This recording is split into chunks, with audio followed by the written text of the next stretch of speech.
All right. It seems that we have a stable group. I don't see anybody coming in and going any further. So welcome everybody.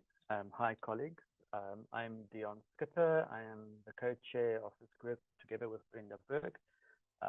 Brenda is in recovery, so she won't be speaking, but she'll be listening and she'll be waving and making hand signals and smoke signals and sending Morse code or whatever is needed and when it's needed.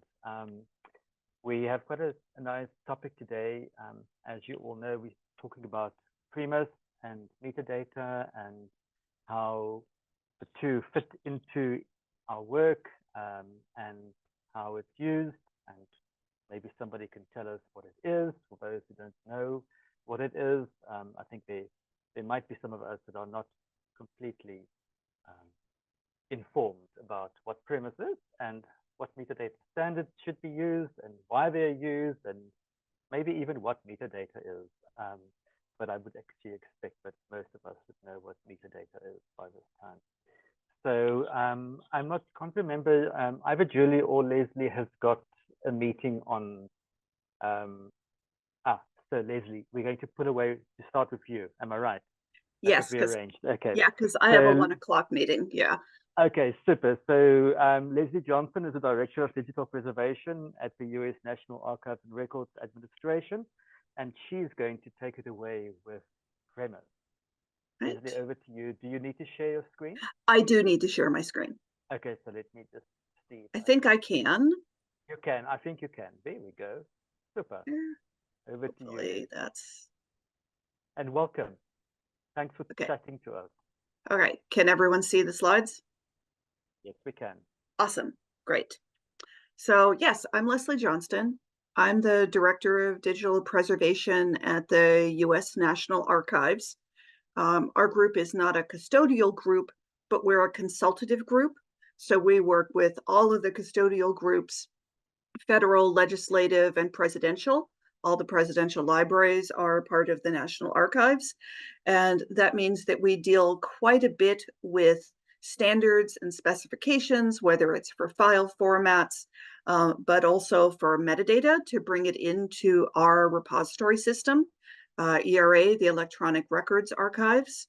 So this is something we deal with quite a bit. We are not the part of NARA that is responsible for NARA's local descriptive practices, but it has a huge impact on our work all the time. So I am on the PREMIS editorial committee. That's an international group. It's led by Karin Bredenberg in Sweden. But we have people from Sweden, from Denmark, from Norway, from the UK, from the United States. We've recently added someone from China. So this is a truly international effort in which we talk about, how PREMIS can and should be used and how PREMIS can and should be changed, which is something that's going on right now. So this is a group that I shouldn't have to explain what digital preservation metadata is, but it's in the slide, so I'm going to use it. That metadata is used to ensure, long-term accessibility of digital resources, and accessibility includes not just accessibility as an access, but of course preservability. So in that way, digital objects should and must be self-descriptive, and the metadata must be able to describe and manage and discover, be discoverable independently from the systems that were used to create them. And we're obviously big fans of XML in the PREMIS community, and it's often bundled with the content files in information packages. So I think a lot of people have seen this before, this preservation metadata pyramid that was developed by Priscilla Kaplan, who was for many years on the PREMIS editorial committee. And it ranges from, availability, which is related to, selection, appraisal, capture, identity, understandability, fixity, viability, renderability as separate from viability having to do with the sustainability of the files, renderability having to do with the ability to access and view the files, and authenticity, which is a big topic of discussion, certainly at my place of work right now. So PREMIS, which does stand for the PREMIS Metadata Implementation Strategies, covers all of these areas to one extent or another. But PREMIS also tracks rights. And that's something I'll get into quite a bit during this, because this is something that has to be tracked and documented explicitly, not just implicitly, to avoid rights violations by the stewardship and preservation organizations, such as who has the right within an organization to take a preservation action, or if preservation actions are limited in some way. So it's not just the rights to access, it's the rights to even work with the files internally. And I will say that comes up for us as a federal agency, in that some of our collections are classified. And so only people with the right classification and security clearances can even take a preservation action. And also that some of them are controlled by certain statutes. And that also can limit who can take a preservation action, such as presidential records.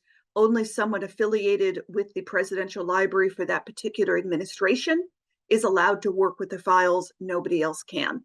So rights are actually quite a big deal. And this is one of the reasons we're making some changes in this right now. So what is PREMIS? PREMIS is a de facto standard, and I'll make that clear. We're not an ISO standard. We're not a NISO standard. We're a de facto standard for preservation metadata. PREMIS is used to represent the things that working repositories are likely to need in order to support digital preservation at their institution. As I said, it was developed by and is maintained by an international team of experts. It's a valuable resource to know what you need to capture. It can be used as guidance for what you capture. It's a method to model information that you may need or that you have. It's a data model that many implementations exist in different institutions around the world.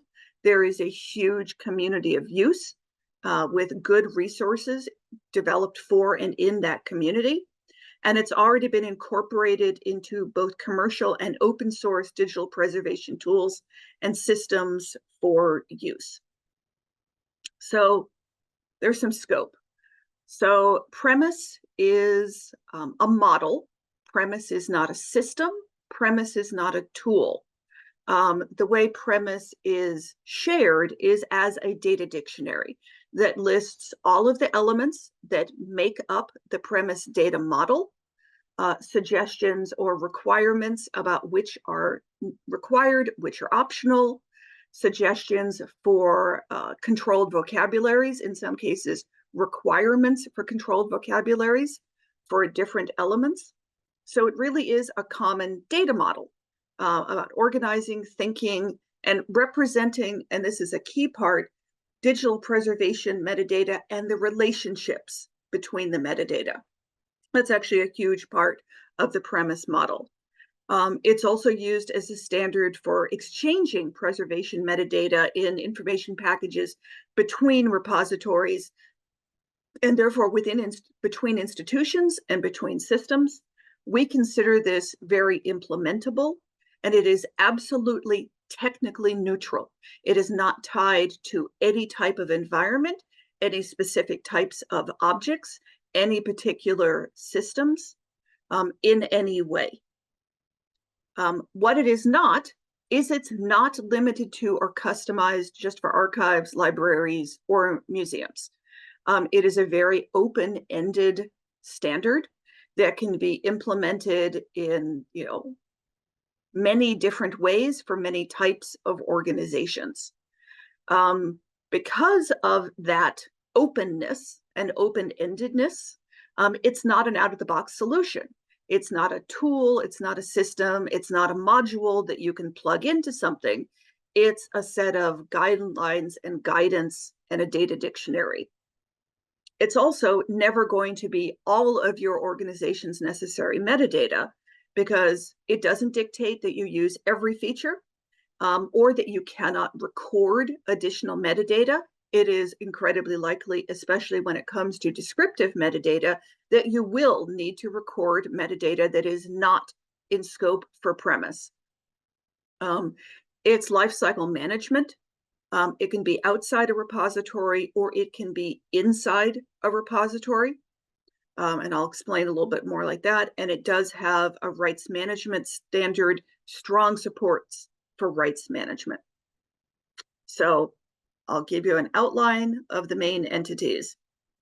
So PREMIS as a data model is made up really of 4 main entities. It's an object entity, an agent entity, an event entity, and rights entities. And so each of these is really in many ways relatable to the others. So for example, if you have, in this case, like you see on this, an agent can have an identifier, it can have a name, it can have a type. There are many, many different semantic units that make up each of the entities in the PREMIS data model. And you can link between them using linking identifiers. So if you have rights that are related to agents, that are related to events, that are related to an object, there are ways to model and link those relationships between all of the entities. And that, I think, is the key flexibility in PREMIS, but it also can be the key confusion about PREMIS, is how to implement the relationships. So we'll start with objects. Objects are the key central type of entity in any PREMIS metadata model. These are the objects that you preserve.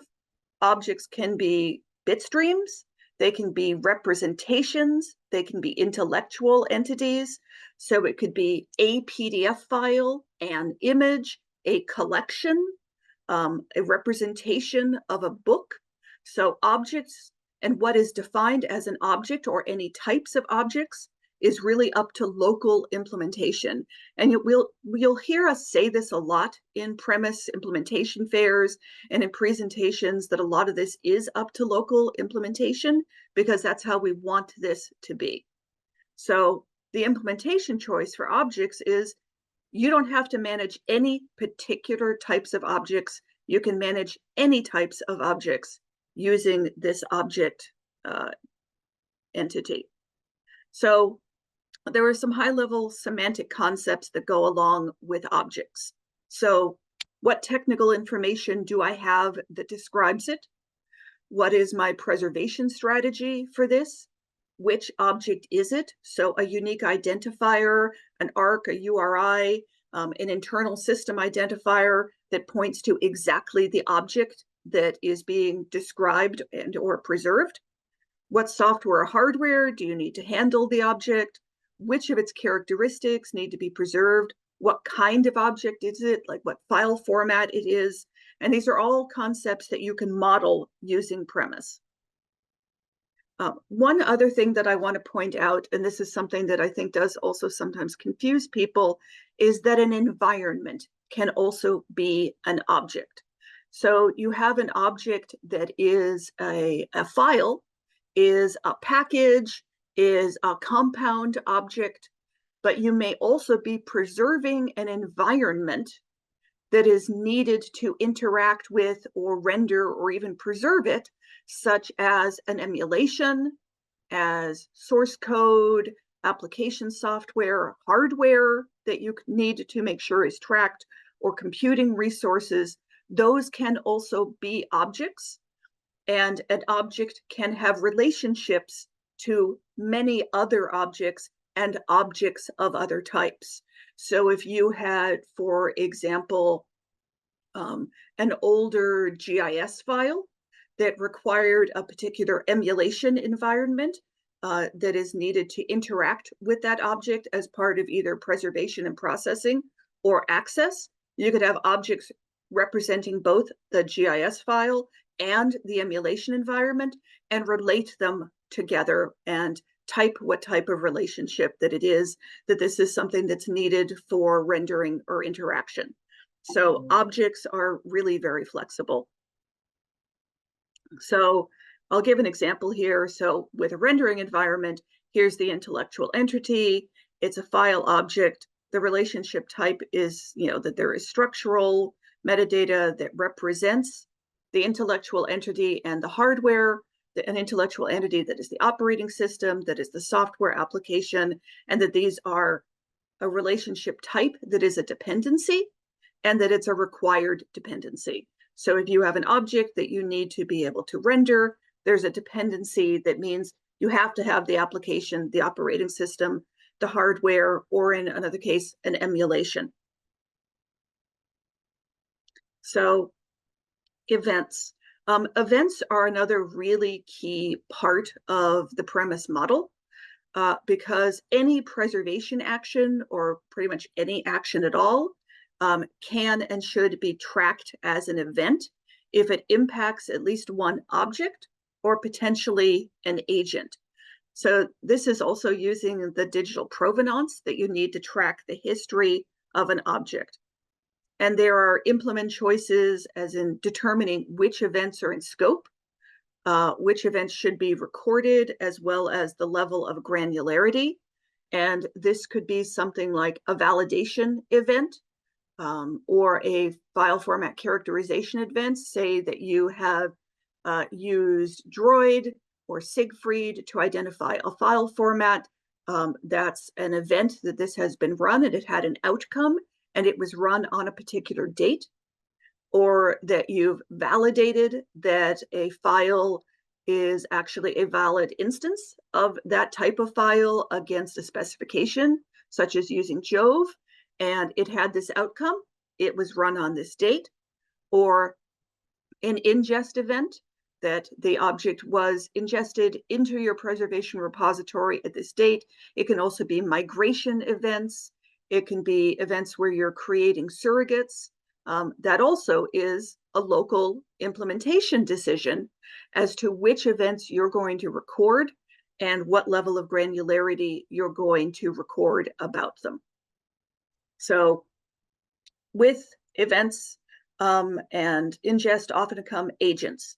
And this is a person, an organization, or a system that is responsible for an action or an event. And it's used only to identify the agent and to allow linking from other entity types. So example, you would say that ingest was performed by John Smith on this date, so you can track who took what action and who had access to the file at that date. That something like an organization, the IIPC, has taken an action, that Jove as a software system ran a process that wrote out a log or an outcome, or Siegfried or Droid, or that your preservation repository, such as if you're a Preservica user and you have rules in your system and there are processes that Preservica itself runs, those can also be agents. And we do suggest, obviously, that you select appropriate controlled vocabularies for this, and you can use a simple scheme or a rich scheme depending on what's appropriate for this. Rights. Now, this is a big thing for us because we're actually in the process of doing some major updates to rights statements. So this is rights to undertake preservation actions that are associated with objects in the repository. It can also apply to access. So the implementation choices here really are about the schemes. So a PREMIS form, which is kind of a triple in a way, but not exactly, is that this agent grants this permission to this object. So Helen Smith grants the Florida Digital Library Repository permission to make 3 copies of a particular file for preservation purposes. That's a right that's related to preservation. I already mentioned that there can be rights in terms of their rights, but they are also restrictions. So a restriction can be the preservation action of making a copy can only be performed by a person with this in this class, such as having the right security clearance. And that's actually a change we're currently looking at. There's a white paper we put out recently that we'll discuss more at IPRES later in the year. That's about how we are adding some of these things, like it's not just a person or a system, it can be a class of people, because the members of that class might change over time, and we don't want to have to list every individual. We might want to say just this unit, just this group of people. So it's rights, it's restrictions, it's also statutes. So rights can also refer to things like copyright. For release, they can also have to do, like in our case, for access restrictions having to do with classification that come under rules of regulations, statutes. And so you can actually say there is this restriction and it's actually related to this law or statute, or this is allowed by this law or statute. And they can have both single dates, and they can also have date ranges, like you might have, say, for copyright, that it covers a certain number of years, or in our case, when we embargo certain collections due to PII, such as census records, that this collection is embargoed for 70 years, starts on this date, ends on this date, and then certain actions can take place. So I've actually gone over a lot of this. So acts, restrictions, terms, end dates, start dates, or explicit dates. So all of this is done through a set of linking relationships. So this is a lot of text on the screen, but it's that an object can have an event linked with it, and it's done through a linking identifier. So every entity has an identifier. So this object has an identifier, this event has an identifier, this agent has an identifier, this rights statement has an identifier, and those are the keys for making the links between the things. So you can say this object had this action taken on this event by this agent, and or that these rights are associated with this object identified by this agent. So it really is all about the linking relationships. So what entities should you implement if you're looking at PREMIS? Object is the core entity. But to that said, event and agent are closely related when you're talking about preservation metadata. But this has important implications. If you're going to just implement the object entity, you can do that. But if you are implementing agents, means that the repository must be able to manage and follow the use of agents in that object lifecycle. And it's similar for rights. If you are going to implement a rights entity, then your repository has to have the ability to track intellectual property and or access rights that govern the object or relate to some larger external institutional policy. We always exclude rights from any conformance statements about PREMIS because we know that rights are not always tracked or applicable in every repository, because it can be that in certain repositories, there's only one concept of rights and there's nothing more granular than that. So when we talk about conformance, I hear this a lot. People say, I want to conform with PREMIS. Just like they say, I want to be, compliant with OAIS or some of the other things. So for every entity that you choose to implement, each entity does have mandatory semantic units that must be captured. And for object, for example, it's whatever your repository supports, representations, files, bit streams for any of those levels or objects, and that you must use a controlled vocabulary, either a list of terms that is provided in the dictionary, which we also link at the Library of Congress PREMIS site, because using a shared name is a shared definition, and a shared definition without a shared name needs documentation. So we do actually talk about PREMIS conformance levels. 1, 2, and 3. So level 1 is that you track metadata internally in whatever your metadata system is, and you've mapped to PREMIS and you've documented that mapping, but you don't instantiate an actual PREMIS file. I will say that at NARA, that's what we have. We are at a conformance level 1. We know what metadata we have. We know how it's mapped to PREMIS, but we don't have like an actual PREMIS sidecar file that we store in our repository. Level 2 is an export that you could take the metadata that you have through any tool or process and export an actual valid instantiation of a PREMIS file. I will say we don't do that at this point. And level 3 is that you have a full PREMIS metadata schema internally, such as instantiating an actual PREMIS file, following an ontology, RDF, one of our XML standards, and that you actually have that as explicitly internal in your system or process. So we've got a lot of resources. There's a lot of great materials that you can use. We have a website. It's hosted at the Library of Congress. We make use of several of the vocabularies that are shared at id.loc.gov. We do have an ontology. There are some tools at Copter. We have a Zenodo community. We have the PIG list, the PREMIS Implementers Group listserv for anyone who still does email. We also have translations of some of these documents available into other languages.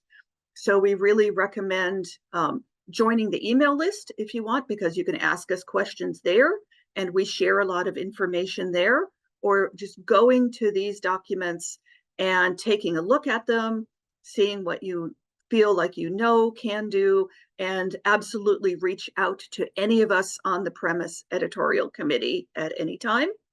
And that's what I had to say. So thank you so very much. Wow, thank you, Leslie. That was a great presentation. Thank you very much. I'm sure that a lot of questions have been answered, but I'm going to open the floor if anybody has a quick question for Leslie before we move on to Julie's presentation. Thank you so much, Leslie. Okay, we've got Nathan. Nathan, you're up. Nathan. Hello, Hey, Nathan. Leslie. How you Nice to see doing? you. Good. Nice How to are see you?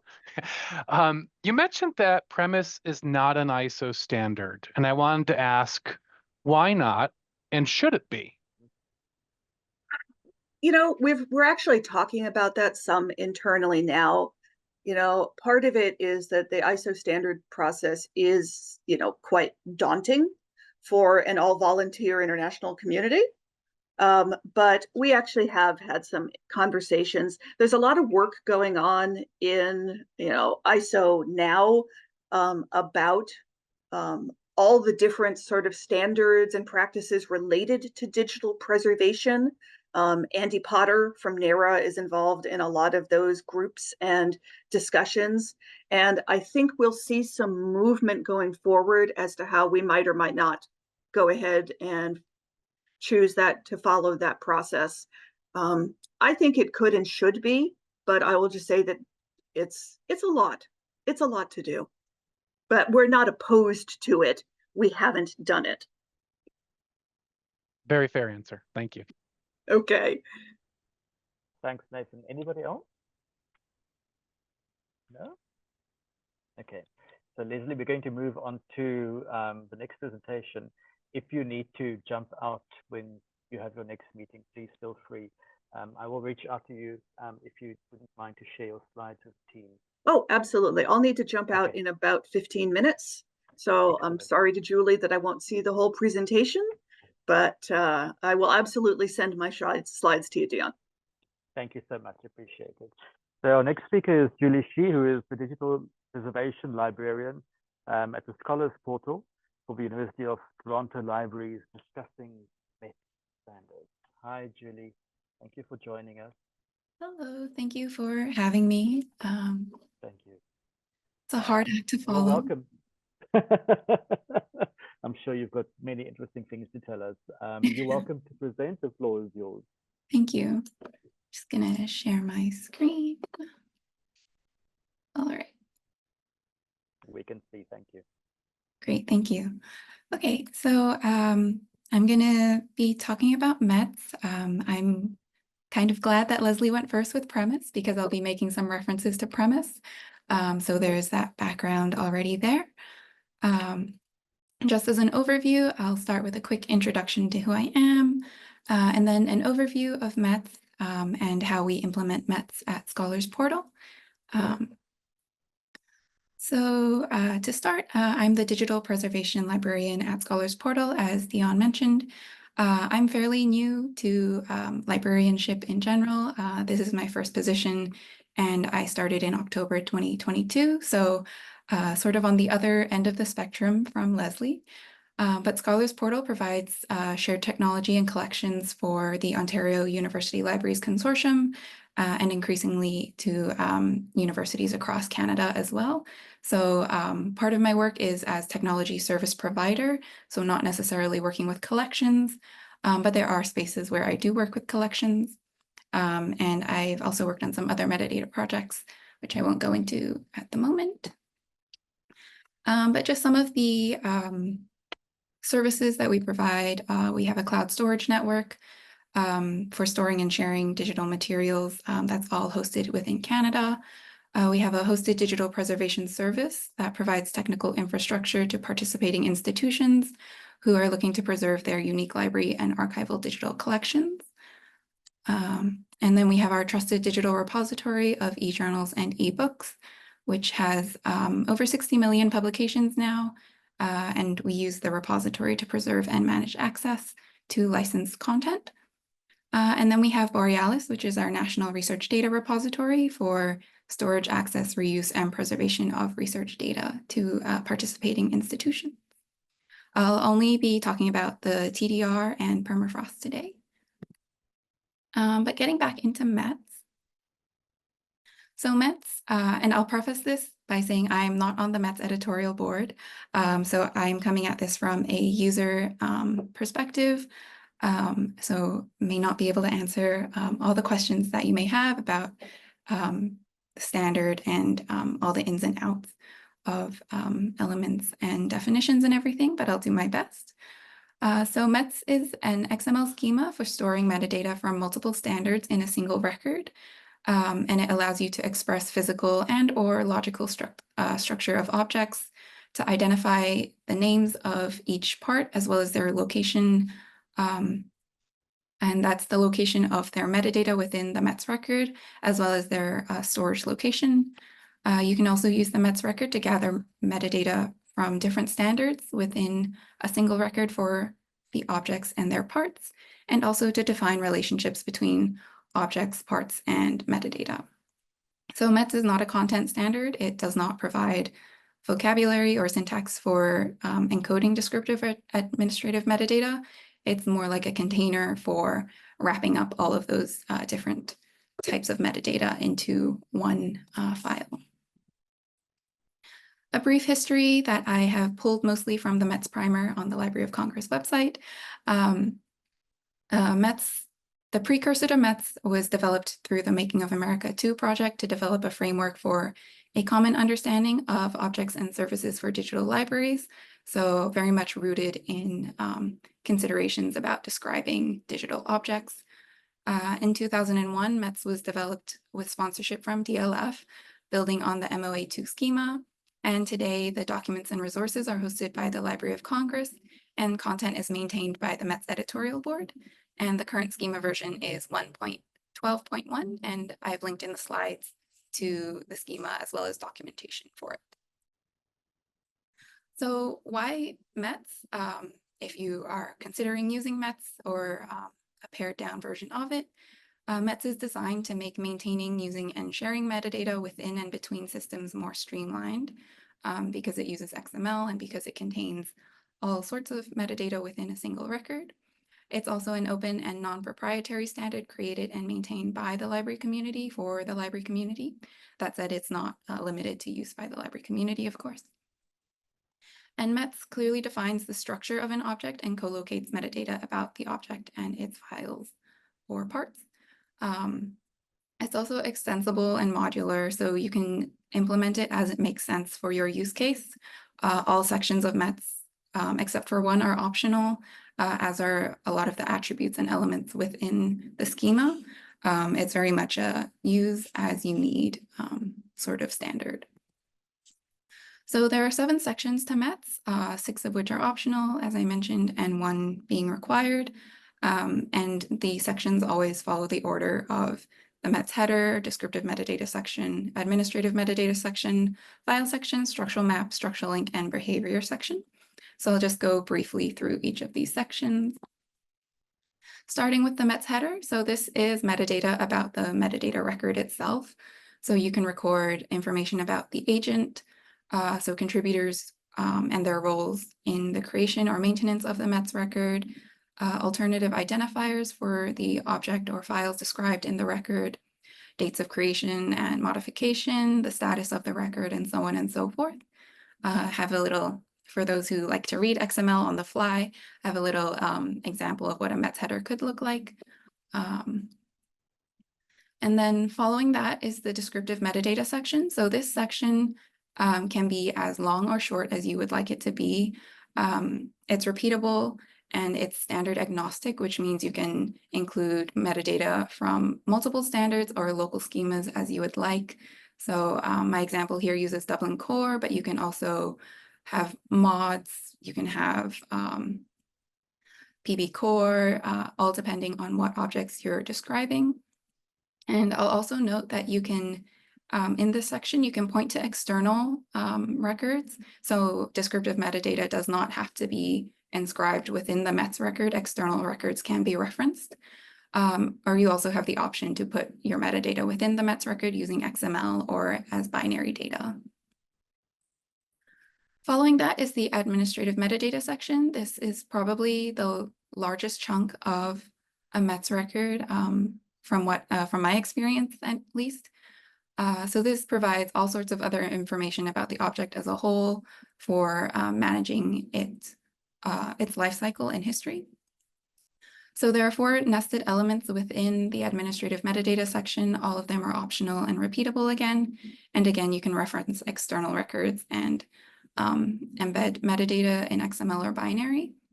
But the 4 nested elements are technical metadata. So information about a file, if you have a video, for example, color space, bit depth, codecs, aspect ratio, and so on. Source metadata, so this can be metadata about analog source documents if you've digitized content, or it can be about source contributors. For example, if you have bag metadata to record the name of individuals or organizations who are responsible for stewarding the content, contact information, and so forth, that can go in the source metadata section. The rights metadata section is for intellectual property rights, often using the PREMIS rights entity, and digital provenance metadata, so information about the object's lifecycle and history. So a lot of this will use, for example, you can use the PREMIS events and agents entities in the digital provenance metadata section. So following that is the file section, and this lists all the files that comprise the digital object and that are represented in the METS file. So you can organize this list using file groups. For example, you can have a file group called original and a file group for access, a file group for master files, and then list out each of the files that belong to those groups. You can also use attributes to record basic metadata, things like checksums, creation dates, identifiers for descriptive metadata or associated metadata blocks, so that you can establish those connections to other sections of the METS file, and so on. And then we've come to the one required section of the METS file, being the structural map. So the structural map is required to define the structure of the object that's represented in the METS and how each file or part that's listed in the file section fits within that structure. And this section is also repeatable, so you can define the physical structure as well as a logical structure. And you can use it to define the structure of simple or complex objects. A simple object, for example, might be your object is an ebook, and then every file that's described in the METS record is a chapter of that ebook. So very straightforward, sort of physical and logical structure to describe. A more complex one might be if you only have a full text file for your ebook. So the logical structure would have to reference certain parts of that full text file to describe the chapter sections. And again, you can associate each of these structural elements with the different descriptive and administrative metadata blocks that are in the beginning of your METS record if you choose to include those. And finally, the last two sections, I have the least experience with these sections, so only briefly talking about them. But the structural link can be used to indicate hyperlinks between parts represented in the METS. So there is an attribute that you would have to use in the structural map section for this section to really be useful. But some use cases are to record hyperlinks between web pages or files that are embedded on web pages with their relevant other files that are described in the METS. And then there's also the behavior section. So this connects digital objects or their parts to executables, so applications or code that are required for rendering or transformation. And you can include descriptions of behavior or sets of behaviors, relationships between behaviors, pointers to executable modules, and things like that. So for example, if you describe, if you use the premise objects entity and you describe an environment, then there may be behaviors that you would also want to associate with that environment.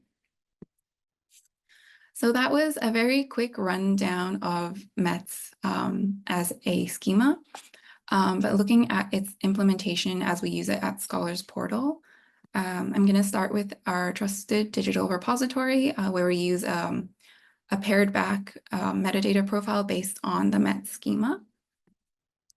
As an overview to the TDR is a light archive preserving and providing access to licensed digital content for our member institutions. For journals, which is the base of our TDR, we have over 68 million articles from over 27,000 journals in our repository. And we also provide access to 850,000 book titles. Not all of these book titles and journals are in the TDR, very much depending on the preservation rights that we have been able to negotiate with publishers and vendors. But in 2013, Scholars Portal Journals was certified as a trustworthy digital repository by the Center for Research Libraries, and we've been working to maintain that designation since.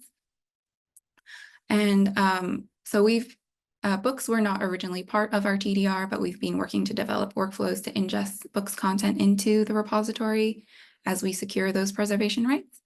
And recently, in the past 2 or 3 years, we've been working to nationalize the repository to serve universities and colleges across Canada, and also to develop a more robust rights database using the PREMIS rights entity.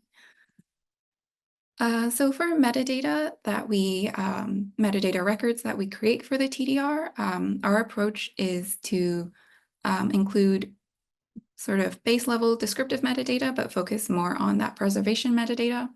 So for descriptive metadata, we provide the highest level description only. For example, if there's a book going into the TDR, only the book level metadata would be included. Chapter level metadata is excluded from our TDR records since we have separate databases for maintaining those records.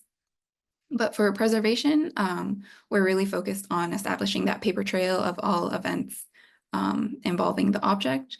So our TDR records are generated from the moment the object is ingested into the repository, and it records things like our preservation rights, format information, structural relationships between the files that make up the object. Again, using a book as an example, if we have chapter files, then the relationship is that the chapters are a part of the book.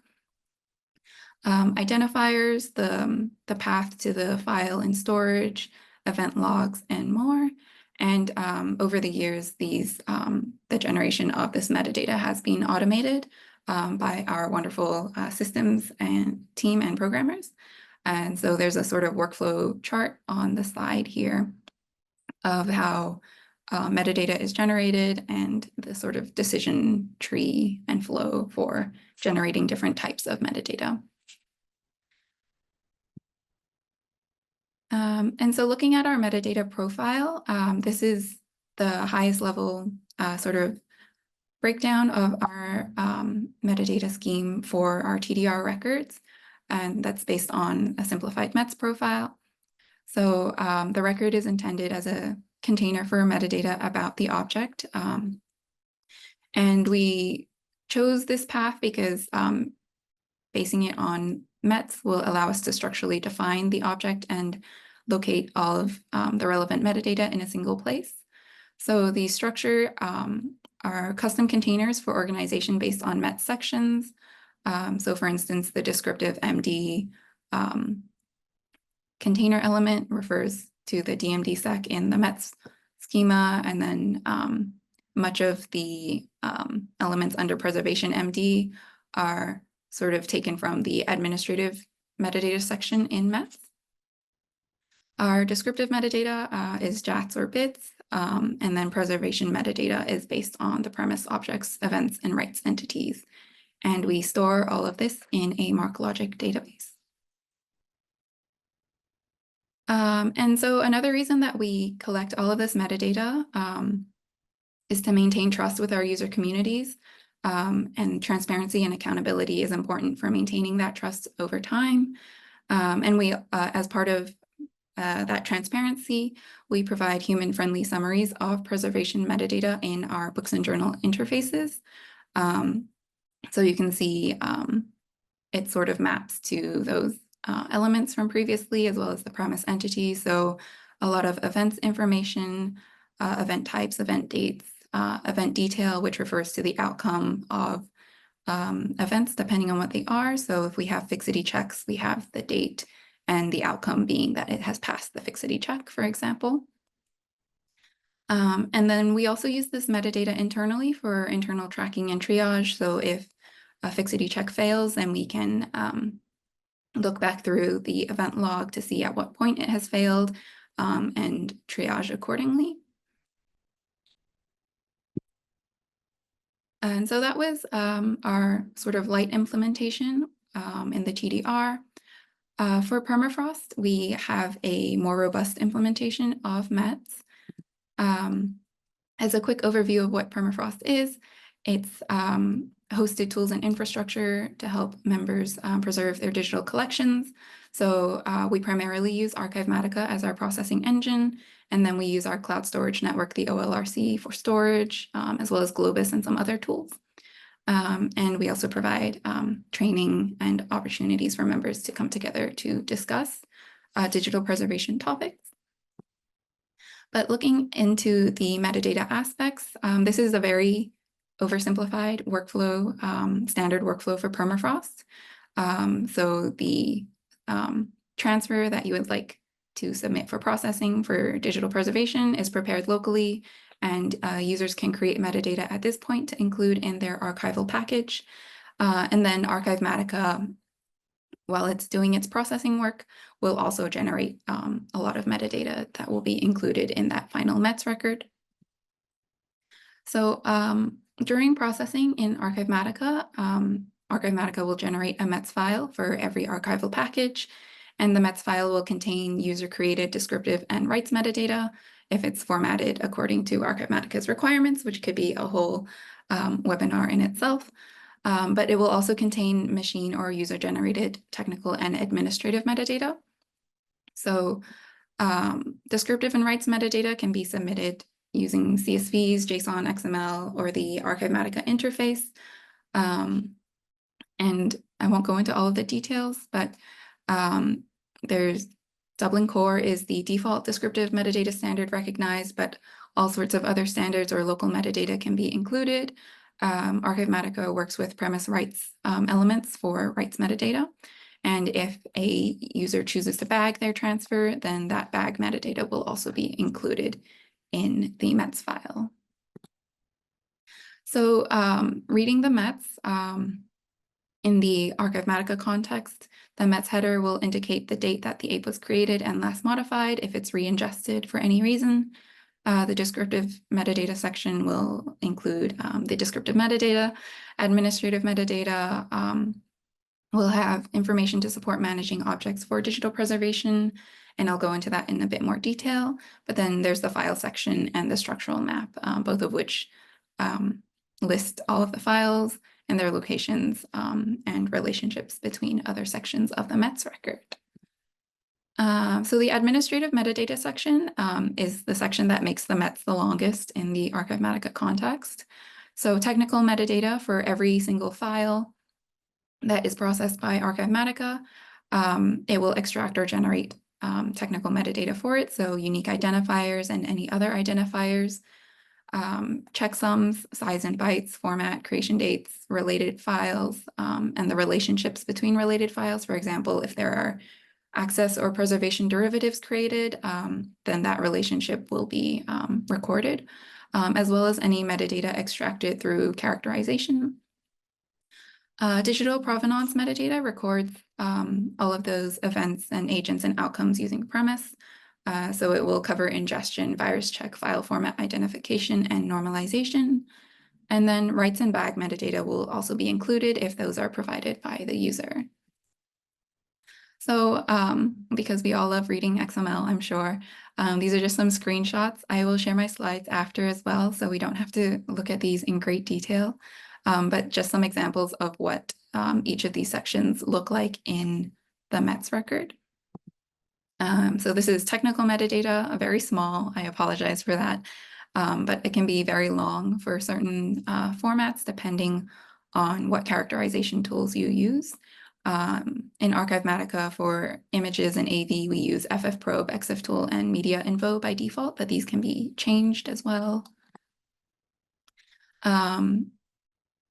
Probably importantly for auditing and also provenance and just the paper trail is the digital provenance metadata. So all of the events that occur and all of the agents involved. So software, human user who signed into Archivematica, the organization they represent, and so on.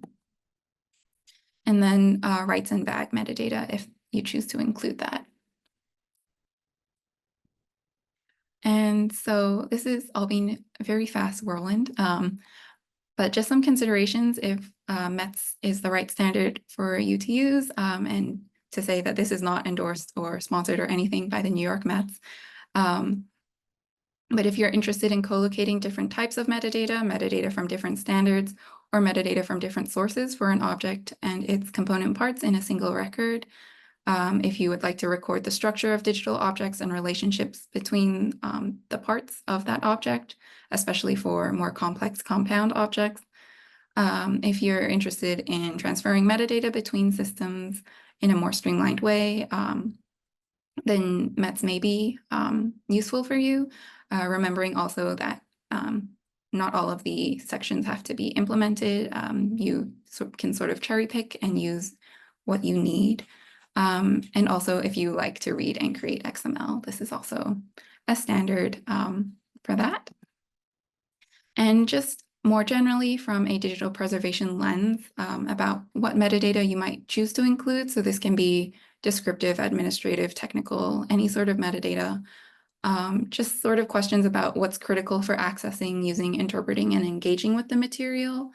And also thinking about how you imagine current and future staff or users interacting with the material. So what search strategies might they use, and making sure that that's included, those terms are included in the metadata, for instance. And then a key question as well, because many of us are pulled in many directions and don't have a lot of time on our hands. What do you have the capacity and skills to create at this moment, and how detailed can you afford to be? And also what's good enough for the next steward to pick up from, because not everything has to be created all at once. So just some resources for METS in general, and also METS in Archivematica and RTDR. And thank you. Julie. Thank you very much. That was a great presentation. My head is spinning, but it's a good spinning. There's lots to think about and to digest. I really appreciate that.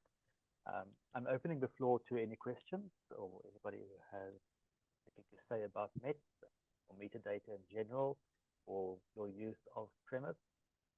Now is your chance.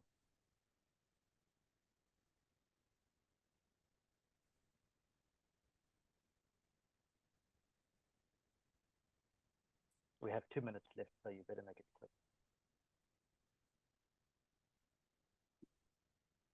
I'd love to get some slides. John, yes, hi.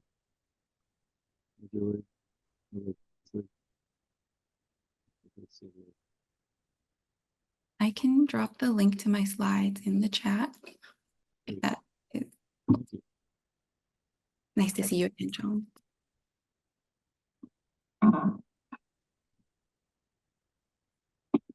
Anybody else before you wrap it up? Julie, it seems people are satisfied and full of new information and knowledge.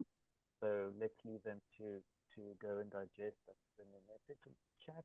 Oh, it's you. Thank you so much for that link. Appreciate it. And I think, Brenda, we shall wrap it up there. Do you agree? Yeah, I think so. Thank you very much. We appreciate your attendance. Have a lovely morning, afternoon, or evening, wherever in the world you are. Take care. Until next time. Bye-bye.